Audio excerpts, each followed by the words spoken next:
Howdy, all of you delicious people. How dare you want to say no more when you want to Monet more, right? For realsies?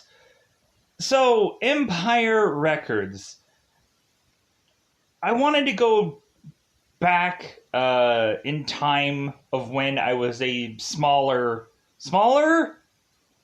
guy, lad, thing, and kind of go back to nostalgia to a movie that I knew was fun, or I knew just like uh, you'll probably have a very rare kind of time when you'll see this kind of a movie.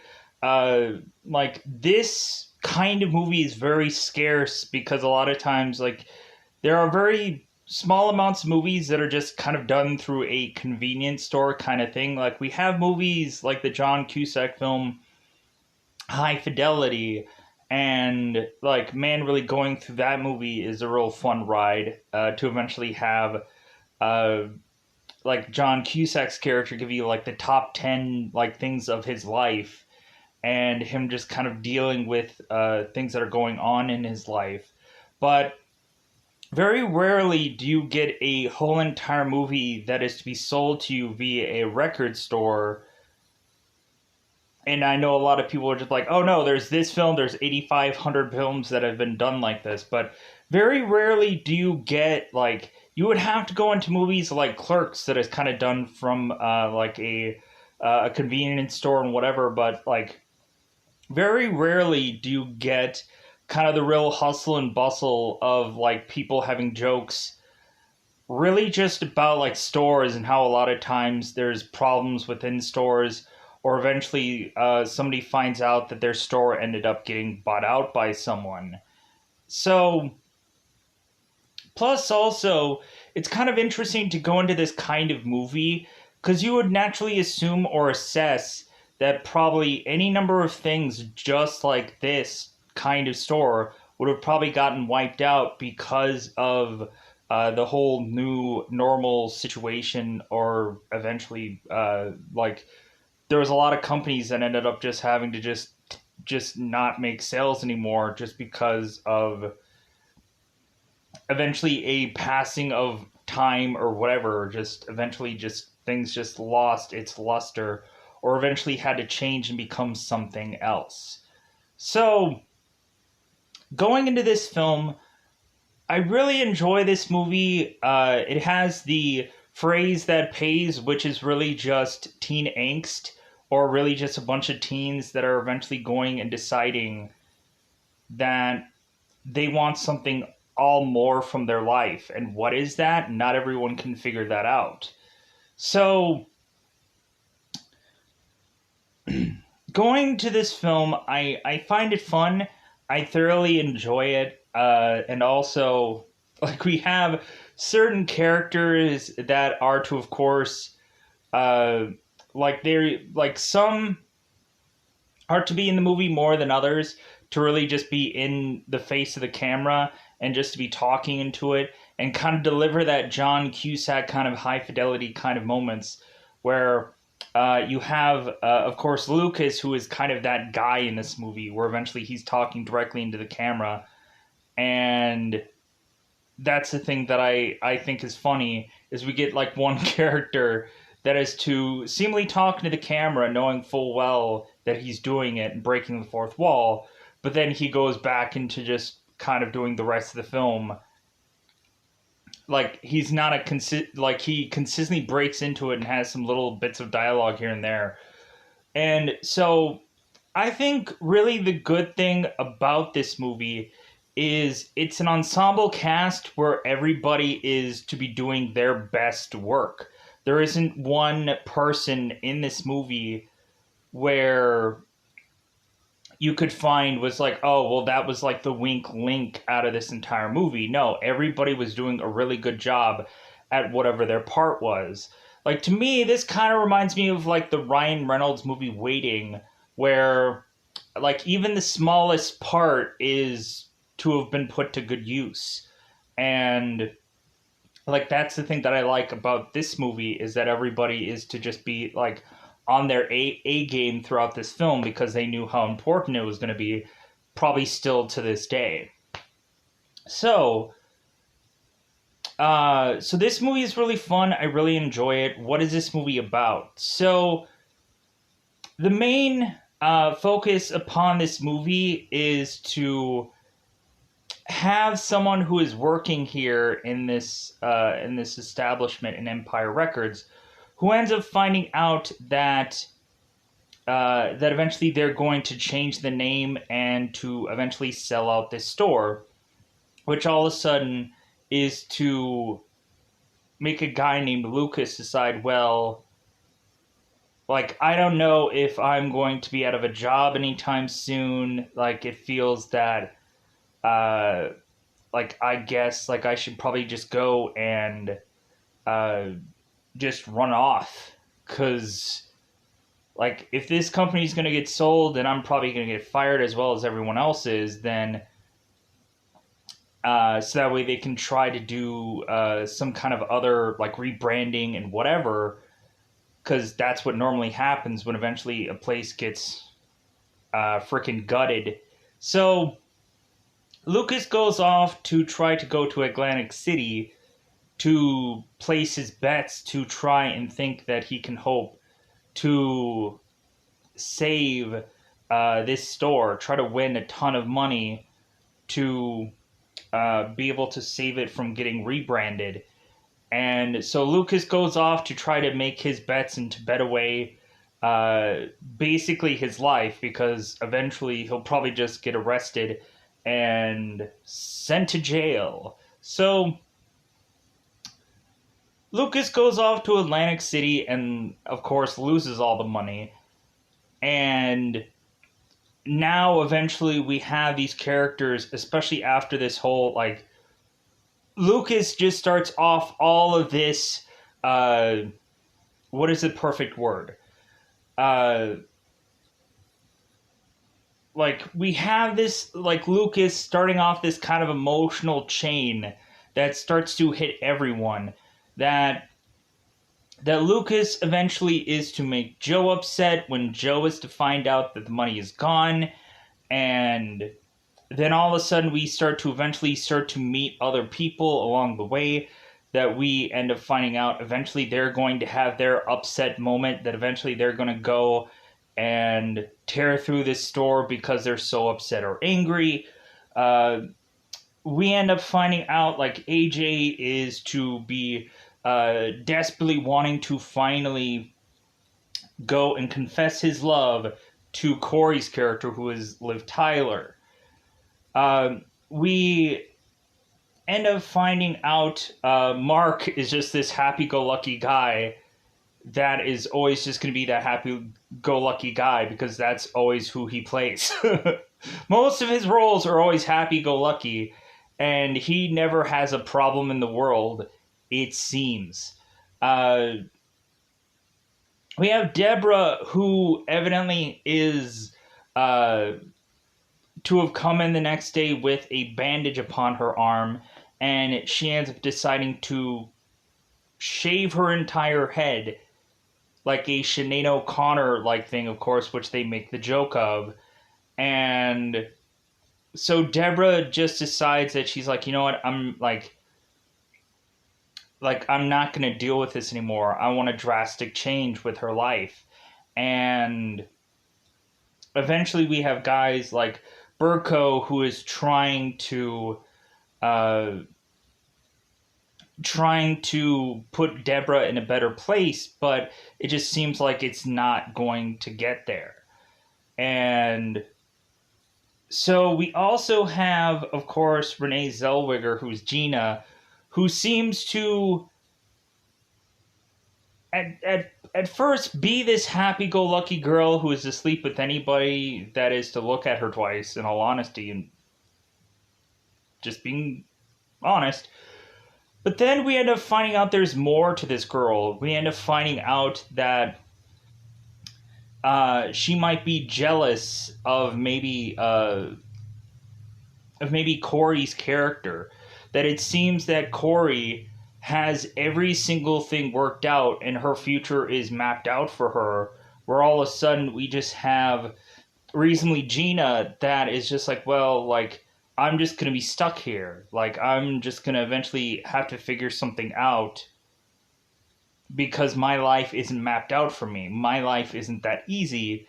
And so, yeah. And then we also get certain rando kind of characters like Eddie, who is to just be this pizza guy during the day, and I guess uh, a Empire Records employee during the night. And it seemed like this guy has some kind of like, he's honestly kind of like one of those like weed kind of characters where he kind of sounds like a guy who knows like way too much about like certain kind of like it seems like this character is to know a lot about something that none of us should all really know about, or something along those lines. It seems like Eddie is trying to do something good, but it just comes off as something sounding dumb. Uh, like, really, we just have this character that we have to kind of question his intelligence, in all honesty. Just because he comes off as a character that doesn't seem all that intelligent, even though he is to give us really this mixtape and kind of have these songs that are to be really interesting and stuff like that. But it's just Eddie just comes off as this person that we have to kind of question anything that is to come out of his mouth, because we're assuming that he had probably gave himself any number of special brownies or stuff like that before he came in here. So, and I wish that there would have been all of a sudden like a way that honestly Eddie like kind of changed that towards the end, where it doesn't seem like this guy is just a stoner, and like he eventually like came to be a guy that all of a sudden people are like, oh man, like it's a good thing Eddie came up with this. But yeah, but like Eddie just had a very few number of lines in this movie. So anyways, yeah. And we also get Rex freaking Manning coming in here. A lot of people probably remember Rex Manning, the guy who plays Rex Manning, Maxwell Caulfield. A lot of people will probably remember him from Grease 2 is probably where I remember him most. And that's where I was just kind of like, when I was to see Grease 2 and then I was to see him in this movie, I'm like, oh yeah, like of course, uh, of course, it makes all the sense in the world that that Maxwell is going to be like the singer of this movie, because I honestly liked him in Grease 2. Like, I think my favorite song, probably out of that whole Grease 2 movie, if I could ever really like that movie at all, because it's really not hold up at all, in all honesty. But there was one song that Rex sang, which was, I think it was like Charade. Like, I liked that song, where he ends up talking about the real me behind my charade. And like, that's the thing that I liked about that song, weirdly, is just because you had a person that didn't want to be a player, but had to be forced to because that was the only way he could get the girl that he wanted. And I was like, God, that's such a good song. But no one will probably care. Who gives an F about Grease 2? So, let's go on into just reviewing. I've already, like, Empire Records, I've talked about this long enough in a very cryptic-like sense. Let's go into spoiler time. Spoiler time, it's about that time I'm going to do spoil this movie. So, like, I kind of teed it up and kind of gave you a perspective of every person in this movie. So let's get into the nitty-gritty of the movie. So, Lucas is to go off to Atlantic City to bid away $9,000 in X amount of cents. So, Lucas goes on to Atlantic City, and all of a sudden he's in Atlantic City, and it seems like everything that he's guessing is coming up lucky. So, Lucas goes off to go and seemingly bet away the store's money, because he ends up finding out that the store is going to eventually soon be called like some kind of music store or something like that that isn't Empire Records. So like there's a whole like thing where it's showing like the remodeling that's going to eventually be done and the new way the store is eventually going to look. So Lucas, realizing that, is thinking that eventually everything is going to change and he won't have a place to go anymore. So he takes all of the money of the night's earning of this store, goes to Atlanta, and rolls the dice to eventually have the first bid come up seven. And so now Lucas is to just go like, well, I should probably try and roll the dice one more time to save my store and be able to like save the day. And so, like, funny enough, we have the woman like standing next to him, who all of a sudden, once he rolls a seven, like she's like, hey, sexy. It's like she's all of a sudden like just like he's an attractive man. And then all of a sudden we have Lucas, who ends up rolling again and rolls snake eyes, and then she's like, like, I guess you're not that good looking, and then she walks off. I'm like, what the fuck? Like, she had a moment where she was like, good looking, and then eventually once he like didn't have money, she's like, oh well, I guess you're not that good looking, kind of like, and then she like just walks off. And like these people are like condescendingly making fun of this guy, how he lost everything. And so we have this moment where, of course, Lucas is breaking this fourth wall and just kind of talking to the camera and kind of mentioning what he's doing and how eventually Joe will probably kill him when eventually he gets back. So, because, of course, Lucas was the closing person, and like the funny thing is that we had Gina, who is to talk to, of course, Lucas before he was to close up, and this was the first time ever that Lucas had ever closed, and so Gina's like, well, that's a big responsibility. And Lucas is like, yeah, like Joe had told me to like not touch his drumsticks, count the money twice, and like just kind of really just a lot of just don't touch a lot of things. So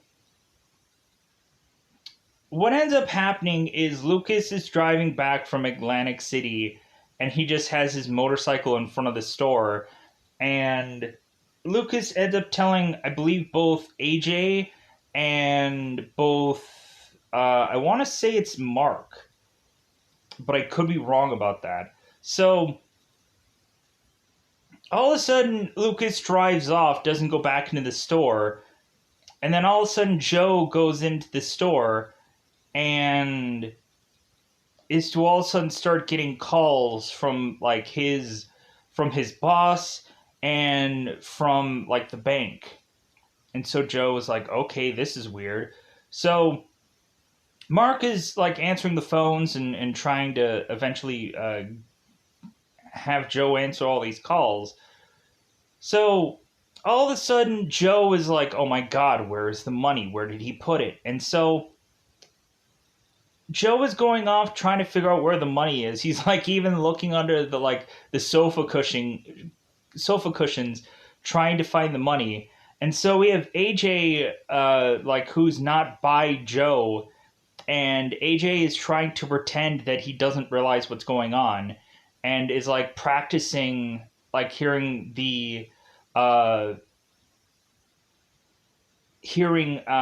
like Joe go and like say that Lucas stole their money. And so AJ's like, Lucas, like, really, like, what?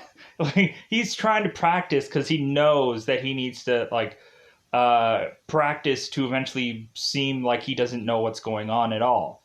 So so eventually Joe just starts, of course, being very upset, flipping out and whatever. And so eventually we have Lucas, who ends up deciding to come back into the store. And so, of course, Joe has him forcibly, like, you're going to be glued to this couch, and you're not going to move a muscle until I say so. And so Lucas is going around tossing quarters to people because that's all he had left in this bucket. And so we have AJ who ends up super gluing all the quarters to the floor, weirdly. So eventually, what ends up happening is we end up having both. Uh, we have both Corey and Gina coming in, and like we have Corey who kind of seems like this very happy-go-lucky character. She ends up giving Gina these cupcakes, and Gina's like, "How did you have time to make all these?" And we have to question store bought. No, they made them. Why? Anyways, so Corey is to mention that there's 24 hours in the day, and there's more than enough time to make cupcakes. So we also get this moment where Eddie is to eventually send Mark, I guess, these special brownies, which eventually Mark goes and eats them and consumes them, and all of a sudden is to see a band called Gwar, who is to all of a sudden, like, while Mark is in his high land, all of a sudden we have Mark who's all of a sudden performing with Gwar, and ends up, of course, getting sucked into their monster, which, like, that we would know countless times by seeing any kind of Gwar concert. That eventually they have this giant monster that eventually someone ends up getting eaten alive with. It happens all the time. Like, cue up. I ended up watching this movie called Universal Soldier: The Return, and then I ended up seeing Gwar in that also. So I'm like, okay, so it's like, it seems that bizarrely I've just somehow consistently seen this band called Gwar, and Gwar has some pretty decent music. I won't lie. I'm kind of interested in also watching this show called Holliston, which I ended up just kind of finding by coincidence, and then I'm like, hey, this show looks kind of cool. I don't know what it's about, so eventually I'll have to go and check that out because it looked so interesting to me. Hollister or Holliston, Holliston, and has like Dean Snyder, of course, from Twisted Sister and stuff like that in there. So, and it also looks like the guy who has done Jason fairly frequently, Jason Voorhees. Like, it seems like he's also in that show. So I'm like, okay, looks like this show could be pretty interesting. I don't know, I'll have to check it out. Maybe sometime today once I'm kind of done with a bulk of my reviews. So, back to Empire Records. So, eventually what ends up happening is Corey is a big fan of Rex Manning, the guy who has supposedly been a has-been musician that it seems that when Rex's manager is to come in and ask, like, hey guys, do you love the new sound? Do you love the new sound of Rex? A lot of the guys are like, no. Like, of course we wouldn't. And so this girl is to mention, it's like, well, like, it's like, it seems that a lot of teen males seem to like Rex Manning. And so Lucas kind of chimes in, was like, well, that's great and all, but, like, have you also kind of made the assumption that a lot of those teen males were probably all guys who coincidentally were probably gay? And so the manager's like, oh yeah, I probably didn't think about that. Like, yeah, you probably chose the right males or the right females to do this study, supposedly. So, or probably a lot of them maybe have lied just to kind of get some money out of this, especially if it was a survey that they were going to get paid to do. Which I ended up doing a survey thing once for a movie for a George Clooney movie, which ended up being Solaris. And it's kind of funny because the trailer of which that I saw for Solaris, the space movie that George Clooney had done, the trailer was wildly different than eventually what the actual product eventually ended up being. Like the actual product ended up being like some kind of uh like the first part of it was like some kind of space cowboy detective kind of movie, and then all of a sudden we end up seeing that it's just some space film. And I'm like, what is this? Like that, like the very first original cut that I got of this movie was wildly different than what I saw currently of this movie. And they were asking me about every single star, about, oh, how do you think that this person is going to produce well in this movie? I'm like, I don't even know who that is. And so they couldn't even tell me who the actual star is. They couldn't have given me a picture of what the actual person looked like. But anyways, mood point. Let's go back into this. So I'm just going through my personal experiences while also talking about this movie. So, anyways, so going into this, we end up having, of course, Corey, who's infatuated with Rex Manning, wanting to sign her record because supposedly, like, Joe was kind of baffled or confused why Corey was there, and he's like, Corey, you're working the night shift. Why are you here? And Corey's like, well, it's Rex Manning Day. And Joe is like, oh, you're a fan. Oh, okay, all right. Well, so we all of a sudden have this like kind of day where eventually one of the people are to choose the music. And so eventually we start to have this kind of consistent rotation of music being played throughout this film. Actually, a really good soundtrack for the most point. There's every once in a while like some song where they kind of have to play that's kind of like this headbanging thing, which I really could care less about, in all honesty. But like they do have some good songs throughout most of this movie, with the exclusion of probably honestly Rex Manning's song, which is "Say No More, More No More," which kind of gets stuck in your head because they played this song numerous times throughout the movie, to the point of it being at one point in the movie in a joking manner, uh, for just AJ to get back at supposedly Rex Manning while he's not even in the room. So, anyways, so we end up having, of course, this being Rex Manning Day, all coinciding with a lot of just issues or problems or whatever. Like, here's my thing. Why is it that Joe has money to have this Rex Manning guy come in here when Joe doesn't have the $9,000? Like, maybe he already prepaid for this guy to come here or whichever to do this whole signing, because that's obviously how things eventually work. Unless they're doing it for charity purposes or whatever, which I guess they could probably do that too. Maybe. Anyways, but I'm assuming a person coming in there would be a person getting paid. I would naturally assume. So Rex Manning ends up coming in to sell his new record, and so we all of a sudden have these women and a guy lining up to go and have Rex Manning getting their signature or autograph or whatever from him. So AJ is to tell us that at 1:37 exactly, he is going to try and uh, go and tell Corey that he loves her. I'm like, has AJ ever dated Corey before?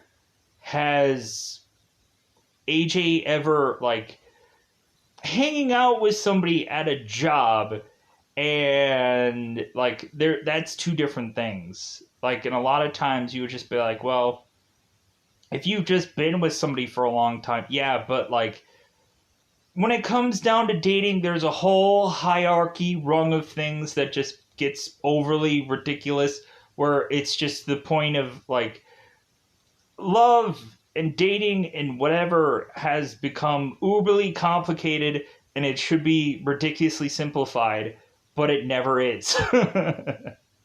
To the point of you just going like, okay, like evidently this girl is just saying that she like just says that to everyone and whatever. Yeah, it just like it gets to the point where it just becomes like super complicated, and we kind of have that complication once we get into this movie. So boo hoo, right? I should go and cry and get into my fetal position because life didn't turn out the way it wanted to be. Wow. Anyways, pushing on. So I wanted to make a joke out of it just because like oh love is difficult. Who cares? Like anyways, pushing on. So AJ is to say that he's like, oh yeah, I'm gonna tell by 137, I'm gonna say that I love her, and it's gonna work out perfectly, and she's gonna say it back. She probably doesn't even know that AJ exists. She probably doesn't even like. They haven't like smooched. They haven't had any secret moments together within this movie to showcase that she is to have eyes or googly eyes for this man, and that's sad. But anyways, so but we have Corey that I guess is to be this innocent woman who is to want to throw herself at Rex Manning because she is such an Uber fan and thinks that she wants to be like probably any other woman has probably been to Rex Manning. Like the one that she ends up losing her cherry to Rex Manning because of how much of a an artist that this guy is and how much that she has really just loved his music over the years. So so Rex Manning ends up doing this signing. I'm getting in a roundabout way most of this movie and or thing kind of perfectly in line and whatever. So before we get into more of the Rex Manning stuff, I wanted to talk about Deborah. So Deborah ends up coming in with long hair, and she ends up kind of flipping everybody off. And so Deborah ends up coming into the office with long hair and a bandage over her arm. And so everybody quickly just figures out what that is, that eventually she ended up trying to cut herself the night before. So Deborah goes into the this bathroom and decides that she's going to Sinead O'Connor shave her head, which I'm like, dude, I've shaved my head a number of times just because it was a Wednesday. Just because, like, dude, I have too much of this. Or it's too freaking hot out. I can't have the hair anymore. Like I'm sweating, like it's not gonna happen. And plus also you just get a lot of bed hair or bed head or whatever, like every single day that you wake up and you're just like, I don't want to deal with that anymore. I just want to wake up and just go. Like I don't want to have to like maintain anything.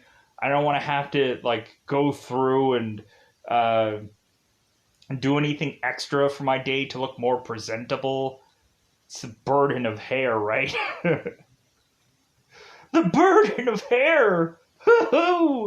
So Deborah goes on and is to shave her head, and everybody's like, okay, all right. Like, there's, of course, some times where, like, Lucas is consistently touching Deborah's head. It's like, like, and so everybody is, like, of course, pops some jokes, of course, about Deborah shaving her head, but, like, really it's just because that most of the time that this woman delivers attitude in her lines, much more so than just, like, because they're, like, and there's this one just amazing moment where Joe was trying to be nice to Deborah and trying to talk to her because I hate to say this, like Joe in this movie like has to be like the dad guy, like he has to be like the older like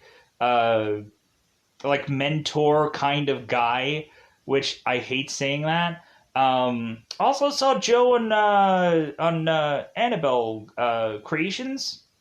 Yeah, I saw him there. I saw Anthony. I saw him on that other movie, which was like, oh hey, like cool. Like I remember, like I know he looked very familiar. I know I've seen him somewhere, and I was trying to figure it out, but I couldn't figure it out. So luckily, I watched this movie. I'm like, oh yeah, like I saw him on that other movie. Like good. I also remember him on God, that one Mike Myers movie, uh, where I'm dating an axe murderer. That movie. If you haven't seen that movie, check it out. It's kind of fun. It's a real funny movie, but I don't know. It's been a while since I've seen that movie. I don't know if it holds up. But anyways, moving on. So, but we have this moment between Joe and Deborah, where Joe is to eventually try and like talk to Deborah, but it really seems like Joe doesn't have the real talent to really go further and really help these people. Uh, and eventually he just like goes from like, hey, I really want to help, to just like, okay, I guess I just have to remember that I'm your boss. Because, and just like, we have like Joe who's like, well, hey, do you need to talk to somebody? Do you want me to call your mother? Do you want me to like what can I do to make you like happier? And like we have this moment where Deborah is taking that, and Deborah is just like, well, like go ahead, try to call my mother, because I haven't heard from her in any number of years. So like that would be great if you could find and call my mother, because I haven't heard from her. And like, so it's like, wow. So like we really just see like how like dark of a world, let's just say, that Deborah has lived in, where eventually uh Deborah comes in, and we just have really just Burko, or Burko? Sounds like a weird name. We have Burko kind of coming in and wanting to comfort Deborah, but there's nothing he can do. Like he continues to try to touch her or to hug her or whatever. Like we don't know if these characters had been in a relationship or what this is, because it was never defined, or it was never really said. We, I guess, have to make the assumption that these people were in a relationship together that didn't work out. Maybe he broke up with her, or whichever. Maybe she broke up with him. I don't know. But we have Burko that is trying to comfort Deborah, and Deborah's like, "Don't touch me. Like, just don't touch me." She said that she realized how like bad things have gotten, how like really like one day turned into one week, turned to one like year, where everything was just bad for her, which was like, oh, okay, like I can understand a lot of people eventually going to that realization that every day is the same and nothing will ever change.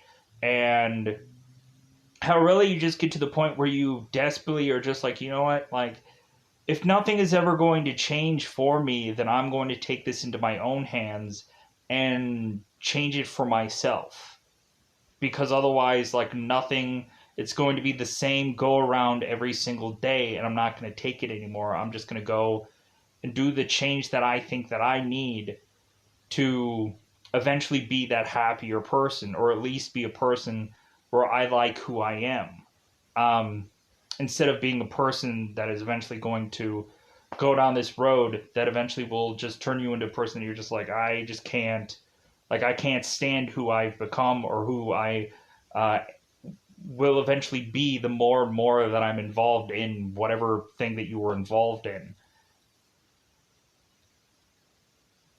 That was such a weird moment, but I went there. Uh, God, there's so many side crap things that I'm saying. I apologize, but otherwise, maybe you can get something out of this. I don't know. So, my apologies. So, going into this movie, we consistently have Joe who is trying to go to people and trying to be that mentorish character. Like Joe is to eventually go to Lucas and just say like, did you really need the money? Like, is like there's something going on? Is there something you're not telling me?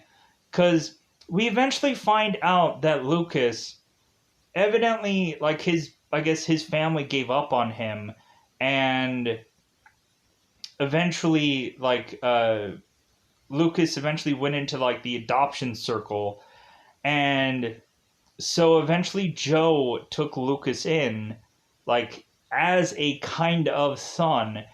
And so hence why like we have Joe who really just doesn't want to go and arrest Lucas and kind of just let this all just end up the way it ends up. because Joe is to mention that if he ends up just arresting Lucas and sending him on to jail, Lucas is eventually going to need bail for jail, and so Lucas is, of course, only going to have Joe to turn to, and like Joe doesn't know if he could really just want to bail Lucas out because he got himself into this own kind of mess all on his own. So pushing on. So eventually we have Rex Manning who is going on and signing all these autographs. Eventually with these like interesting women who are to eventually like one woman is to like opera sing the same exact song back to this guy and he's like, "Oh wow, that's nice." Like, yeah, like whatever like so Rex Manning goes on and gets these autograph signings and there of course is to be this one girl that is to mention it's like, well, yeah, like I'm having you sign this autograph from my mother because I've never even heard of you before. I'm like, have you guys ever watched any of those YouTube Comic Con things where eventually people go and YouTube their autograph signings, where eventually you'll just have these people that are honestly just so bad? Like, eventually you'll get certain people that don't even know who this person is, but just because they're a celebrity, they're like, hey, we want to get his autograph signing.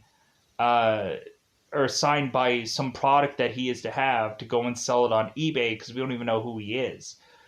Like there have been plenty of times where eventually if it's two people for this autograph signing, they might know one person but not the other. And like there's just a lot of times where like there's these kind of pity autographs where eventually like people are just like, well, I probably should know who you are, right? So like how about I just get this autograph from you?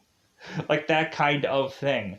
And there's that kind of stuff all over the place where eventually if you go like I've seen like a ton of like certain autograph kind of stuff where people are just like, wow.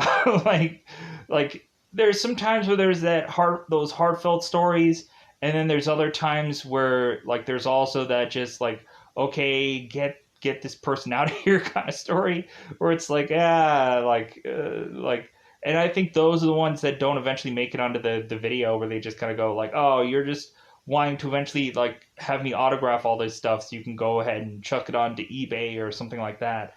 Because there's those people too. So, uh, but anyways, so eventually we get these interesting people that come to the fold. So eventually Rex Manning is to eventually get his food delivered. And the funny thing is, Corey desperately wanted to have Rex Manning's food delivered by her. And Joe is like, well, some other person is delivering the food. And Corey's like, I'm going to get the food. And then Joe is like, okay, all right, Harvard girl. Because, yeah, we end up finding out that Corey is seemingly set up to eventually go on to study at Harvard because she's doing well at school. But we also end up finding out that this girl is taking some kind of drugs so she can stay awake to study more so that way she can be able to get good grades. And eventually Gina is to showcase that when eventually both Gina and Corey have this falling out moment where they're kind of upset with one another because of Rex Manning. So Corey eventually is to go into Rex Manning's place where he's to go and eat his food by this copier. And so eventually Corey just starts taking off her clothes and is to say how big of a fan she is with Rex Manning. And so Rex is to say like, well, you're a very good looking girl. So eventually Corey takes off all of her clothes. And so Rex Manning just sees this as another woman that he's going to just sleep with, and that he is to just unzip his pants and just be like, well, rock and roll. Like, it just seems like for him, he's like, dude, I've been here, done that. I like probably for him, he probably just wanted to just eat his food and finish up his autograph signing and get the heck out of there because we have this guy who's, I think, a lot of times just trying to bite his teeth to not say the worst horrible thing that is probably coming from out of him. But so anyways, Corey is to realize that this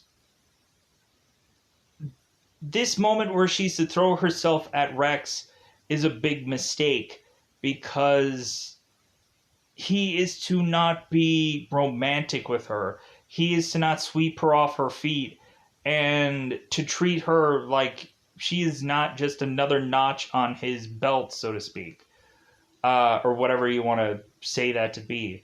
Anyways, so Corey runs off all teary eyed and is like, boo! How could this have happened? How could I have thrown myself at Rex Manning and Rex Manning would have treated me like this? And so all of a sudden, Corey is to run off to the very top of the building to all of a sudden have AJ there conveniently fixing the sign seemingly for a huge part of this movie. It seems like he's always up there adjusting the sign seemingly for the entire day for whatever reason. So all of a sudden AJ is to be there to comfort Corey in her time of boo-hoo. So AJ goes over there and is like, well, hey, like, if anything, I think this is my time to eventually tell Corey, like, how I felt. And so AJ is to go over to Corey, who is just kind of like, I can't deal with anything right now. And so AJ is to tell Corey, it's like, well, like, you remember that one moment that we were together and like that was the moment that I like I fell in love with you, and like you wearing that horrible skirt that I didn't like. And so like AJ is to confess his love with Corey just to be met with Corey just throwing this back in his face and just like, you know what, like I don't need this right now, like I don't need this moment right now, I just don't want to like I just want to just. And so AJ is like, okay, like let's pretend I didn't say anything, like I'll just walk away and this moment will not have existed.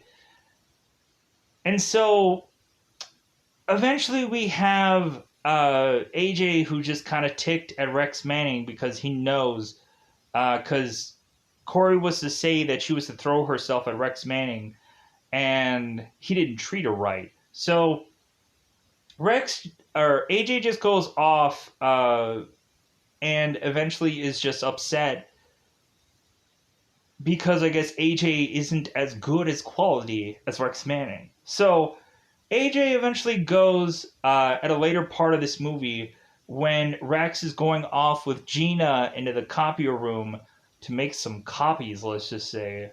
Some bang-a-da-bang, bang-bang-bang copies, if you know what I mean. So we also had the moment where Joe was to toss out this big box and to tell everybody that this store is going to get sold out. That he didn't want to tell everybody just then and there, but he felt like he was forced to because he basically feels like he's effed. That like the selling out thing is going to happen even quicker than what he thought, because reasonably, with that whole $9,000 being lost to him, like basically he's going to have to come up with the money somewhere. And Joe is to say, it's like, well, if I give up my $9,000, like I will be effed just as well. Like Joe doesn't really have $9,000 to blow when this problem is to have arisen. So everybody is getting this paper that is to tell them the new rules of this store. And so Deborah is to find out that no one is to have tattoos, or I guess tattoos are being covered up. And Gina is to supposedly not have to wear like inappropriate clothing that probably is to show cleavage in any number of things. So both of these girls are probably going to get let go because either we have Gina who wears too much of a revealing clothes, or Deborah is to have too many tattoos, I guess. So eventually we just have Gina that is to be upset about this whole new rule book thing and want to just tear it up. And so Gina ends up just wearing nothing but her apron. And then she ends up coming out to just be like, well, hey, like I'm performing to the dress code, to the letter of all this. And I thought that was kind of funny. But coincidentally, when Gina is to do that, all of a sudden Rex Manning comes in. Is like, oh hey, Rex Manning's here. It's like, yeah, we're being very appropriate for Rex Manning right now. So Joe is desperately asking Gina to go and change into her into her clothes. So, but everybody is hearing that eventually this store is going to be changed. So we also end up having a kid named supposedly Warren Beatty. That's not his actual name. Who is to end up shoplifting in this store, and no one really catches it or catches on to it.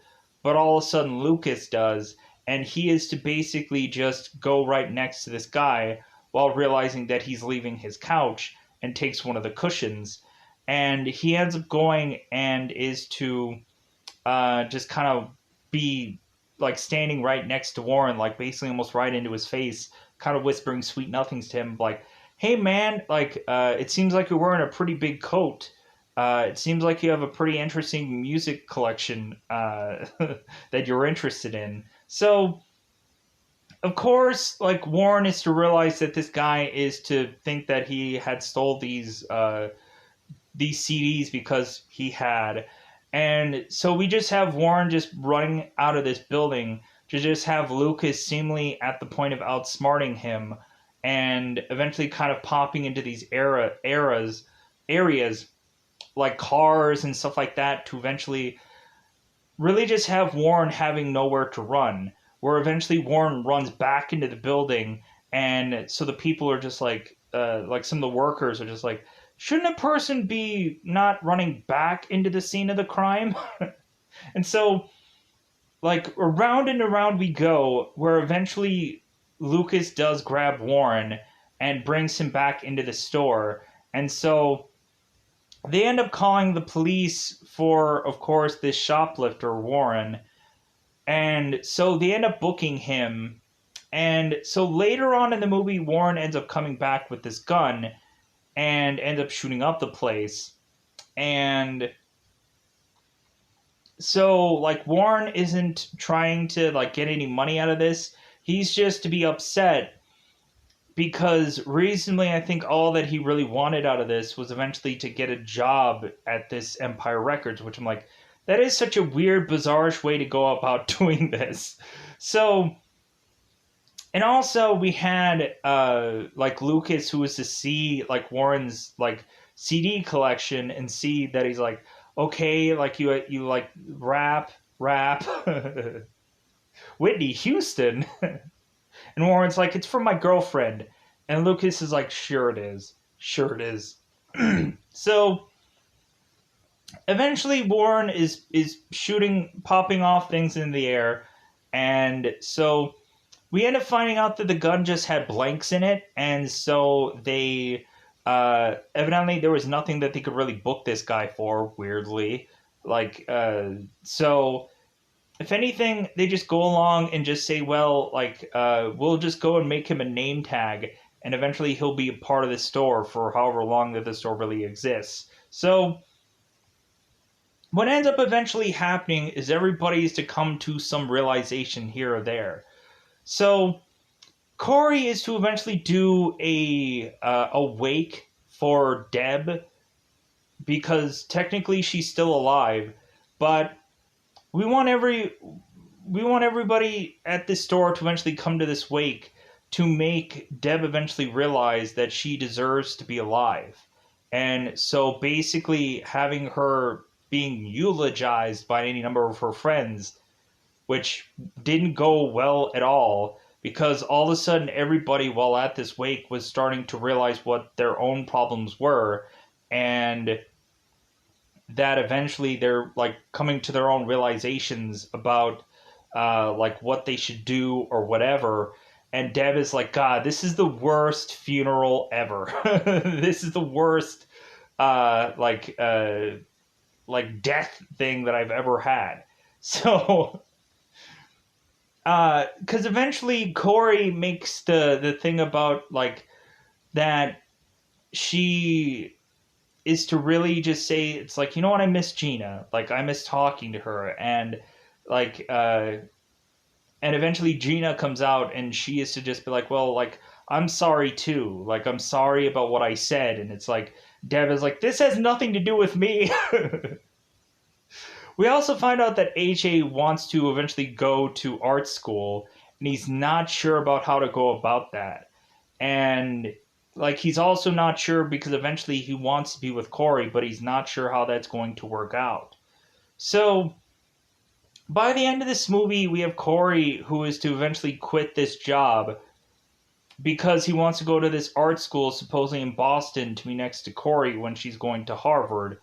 So, evidently, that's going to be a thing. So, but really, everybody is basically almost quit anyways because, like, even Joe gets to the point of him quitting. Because, uh, like, after Rex Manning and after, like, he had slept with Gina, Joe basically ends up throwing Rex Manning out, and like Corey has a hissy fit, and everybody has hissy fits and whatever. So both Gina and Corey had their like attack one another moment, and AJ ends up punching Rex, and all kinds of heck breaks loose. So eventually, we just get to the moment where. Kind of after this, we eventually have everyone trying to pitch in and give Lucas the $9,000 back so he can give that to Joe so Joe could have that money that he had lost. So Mark is to realize because they aren't going to be able to come up with the money that they need. And so Mark goes and runs out after the kid had been arrested, and Mark makes this interview and turns it into just like, damn the man, save the empire. And I'm like, you know what, I kind of remember that quote from this movie, but I never really knew where it was from. And then once I saw this movie, I'm like, oh, that's where the whole thing was from. Because I remember, like, damn the man, save the empire, but I never knew what it was actually from until now, until Empire Records. I was like, oh yeah, that's where it's from. Because you have so many times where you've seen so many movies that you probably remember a line from a movie, but you don't remember the origin of it. Like eventually I'll go and watch a Family Guy episode and be like, oh, like I remember saying this quote a lot, but I don't remember like years later where it came from. And now I know because I ended up seeing this Family Guy episode where I'm like, oh, that's where I kept going with that joke with. Like that's where that joke came from. So Mark is to like tell everybody that they're gonna have this big, huge, lavish concert. Uh, Basically like garage sale kind of thing where they're basically saying like everything must go kind of thing. So that way they can try to make this $9,000, but also like the store all of a sudden just gets bombarded with people. There's just so many people just filled to the brim in this store. Like people that are like freaking hippies and whatever that all of a sudden come off from their cliche-ish like van. They're like, hey man, like let's check this out. So like we have the stereotypical people that end up coming into this record store. And so we eventually have this guy named Mitchell who is to ask Joe where his money is, and Joe ends up giving him this envelope that has no money in it. It's just paper. And so Mitchell ends up coming back for his money, and so they end up just having this jar outside where people just continue to toss money in. And all of a sudden, at the end of this, Joe is to say that to Mitchell that he quits, and because of what Mitchell is going to do is to try and change the store, which Lucas was to find out was going to eventually fire Joe and get rid of everyone else. And so eventually Mitchell, once Joe is to give them this big jar of money, Mitchell is like, you know what, like, I don't want this store anymore. I don't want the burden of this store. Like, so how about this, Joe? How about, like, I just go and sell you this store, and you can do whatever you want with it. Like, I'll sell it to you for cheap. And Joe was like, all right. So we have Renee Zellweger, Gina, and we have her going and singing this song because all she's ever wanted is sing lead in some band. Hence, I guess when years later we end up having Renee Zellweger doing stuff like Chicago and stuff like that, because I guess like there was to be probably a person that may have saw this movie and be like, oh yeah, like maybe we'll have her in this Broadway music thing. And so like I guess that just all worked out.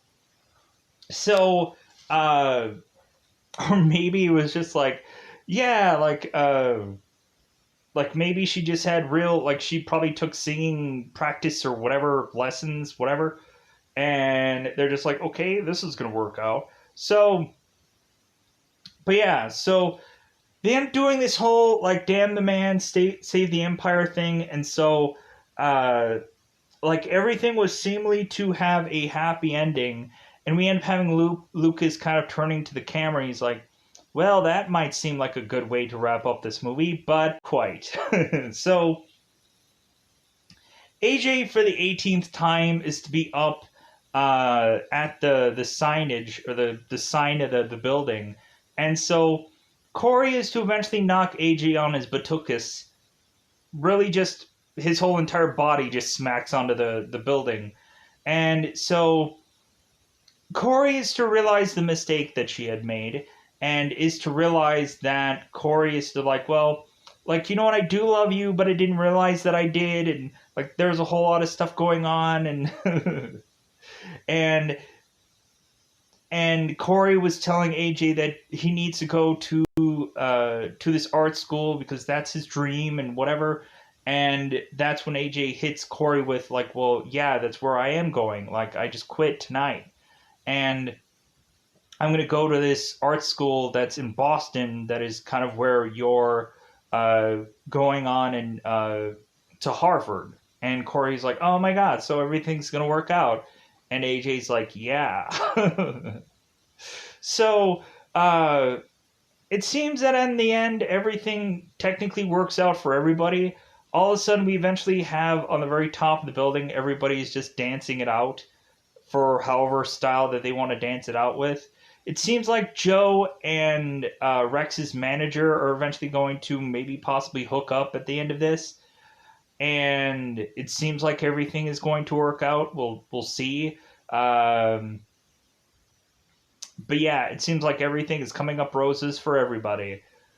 And so yeah, like there's this kind of interesting song that Renee and the one guy ended up singing that was like Sugar High, and I was like, man, I wonder how many like things that like they had to put together to do all the stuff that they were to do in this movie. Because I'm sure like how many permits and all the stuff that they had to do to try to get all this stuff done in this film. Because I know that like putting on a live concert, a lot of people will have ended up getting arrested because they didn't have a permit to do any number of things. So like I'm eventually thinking like how much money had to be done to be put together to get all of this stuff. Like we had to have like Rex Manning's music video. We ended up having like the concert that was to be put together. And like I also wonder like if they had to like fundraise to also get this movie done also. Like how much work was it to eventually get this movie together? Because you get a lot of movies like The Evil Dead that eventually really had to get like scraping money together to do those, and how every single one of them had to consistently be this scraping of money to get those movies together. So I wonder if this movie was just like that, or maybe it just worked out perfectly, that there was just a lot of people there that it just worked, things just worked out. So with that said, I'm going to get out of here. Bye everybody. Bye everybody.